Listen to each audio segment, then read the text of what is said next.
الہامی کتابوں میں قرآن مجید کی امتیازی خصوصیات۔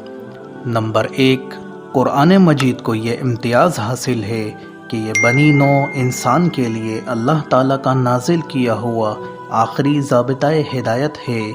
یہ اب اٹل ہے، انمٹ اور ناقابل تبدیل، ناقابل ترمیم اور ناقابل تنسیخ ہے۔ یہ اپنے زمانہ نزول سے لے کر قیامت تک ہر دور کے انسانوں کے لیے ہے۔ اس کے بعد کوئی اور کتاب نہیں آئے گی۔ نمبر 2، تکمیل الدین کا اعلان۔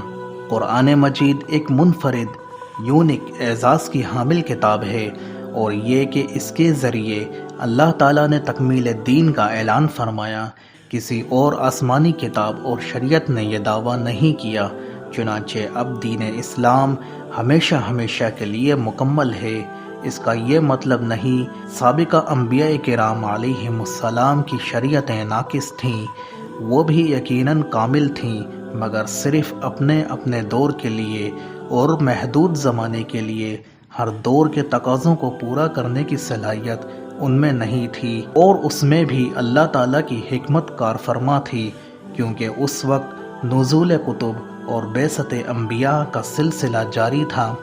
لیکن اب نہ کوئی نبی اور رسول آئیں گے اور نہ ہی کوئی کتاب نازل ہوگی، کیونکہ قرآن مجید اللہ کا آخری اور مکمل ترین ضابطۂ ہدایت ہے، جو قیامت تک کے لیے ہے اور ہر دور اور ہر زمانے کے لیے ہے۔ نمبر 3، قرآن سے پہلے کتابوں کی دعوت ایک خاص قوم اور ایک خاص عہد کے لیے ہوتی تھی، مگر قرآن کی دعوت اور پیغام ہدایت کسی خاص علاقے یا خاص قوم یا زمانے کے لیے مخصوص نہیں ہے۔ چنانچہ قرآن مجید نے خود بار بار شگاف الفاظ میں اعلان کیا ہے کہ وہ ھدی للناس، تمام لوگوں اور ساری انسانیت کے لیے ہدایت ہے، اور ھدی للعالمین، تمام جہانوں کے لیے ہدایت ہے، رحمت للعالمین ہے، اور تمام جہانوں کے لیے اللہ کے عذاب سے ڈرانے اور اس کی رحمت کی بشارت سنانے کا ذریعہ ہے۔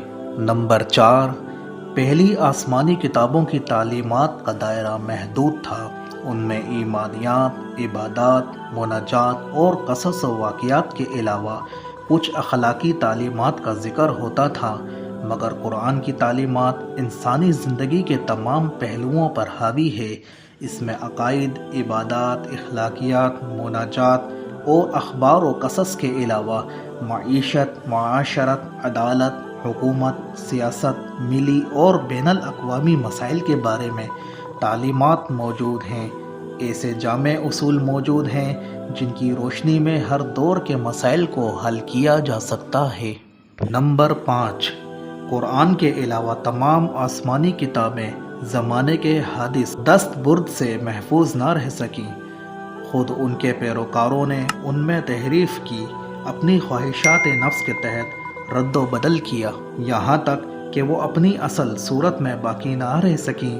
مگر یہ قرآن مجید کا عظیم معجزہ ہے اور امتیاز ہے کہ 1400 سال گزرنے کے باوجود آج بھی روز اول کی طرح صحیح و سالم موجود ہے، کیونکہ اس کی حفاظت کا وعدہ اللہ تعالیٰ نے خود فرمایا ہے۔ یہ صحیفوں میں، حفاظ کے سینوں میں اور علماء کے ذہنوں میں مکمل طور پر محفوظ رہے گا۔ ارشاد باری تعالیٰ ہے، بے شک ہم نے ہی اس ذکر یعنی قرآن کو اتارا اور ہم ہی اس کی حفاظت کرنے والے ہیں۔ قرآن کی زبان عربی آج بھی زندہ و تابندہ ہے، 20 سے زائد ممالک کی قومی زبان ہے اور دنیا کے بیشتر حصوں میں لکھی اور پڑھی اور سمجھی جاتی ہے۔ یہ دنیا کی چند بڑی علمی و ادبی اور کاروباری زبانوں میں سے ایک ہے۔ نمبر 6، قرآن مجید کی حقانیت کی واضح دلیل اس کا ہر دور کے تقاضوں پر پورا اترنا ہے۔ اس کے ذریعے ہمیں ماضی، حال، مستقبل کے بارے میں پتہ چلتا ہے۔ دور جدید ہر لحاظ سے بہت ترقی کر چکا ہے، لیکن ماضی، حال اور مستقبل کے لیے کیے جانے والے کوئی بھی تحقیقاتی کام علمی واقعات اور دلائل کے اعتبار سے قرآن مجید کی کسی آیت کو جھٹلا نہیں سکتے، اور یہی بات قرآن مجید کے سچے ہونے کی دلیل ہے۔